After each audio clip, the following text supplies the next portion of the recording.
Ancak ağılsız insanlardılar.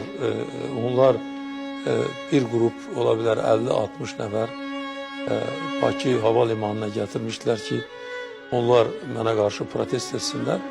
Ama onlar da bir şey edə bilmədilər, benim karşıma alabilmədilər. Yani beni istəyirlər ki havalimanından Moskvaya geriye qaytırsınlar. Bunu edə bilmədilər, beni burada benim yaxın adamlarım karşılayırdılar. Kardeşimidi, qohumlarımıdır.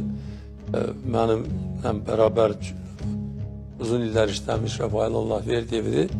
Tabii de onların o kadar bu nəqliyyat vasitələri də yoxdu, məhdududu.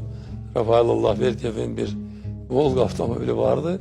Ben maşını saldım içeri. Bunların haberi yok idi. Bu miting iştirakçılarının haberi yok idi. Traptan düşen kimi Heydər Əliyevdən xahiş elədim minsin maşına ki oradan nələr çıxaq. Bax eləncə o dərvazanın qabağında bir maşın geldi durdu. İndiyəcən yadımdadır.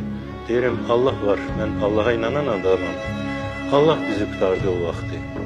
Biz gəlib dərvazadan çıxanda böyük bir zil maşını dolu daşla geldi, saxladı dərvazanın qabağında. Maşını ki biz çıxa bilməyək oradan. Oca xəbər tutmuşdular.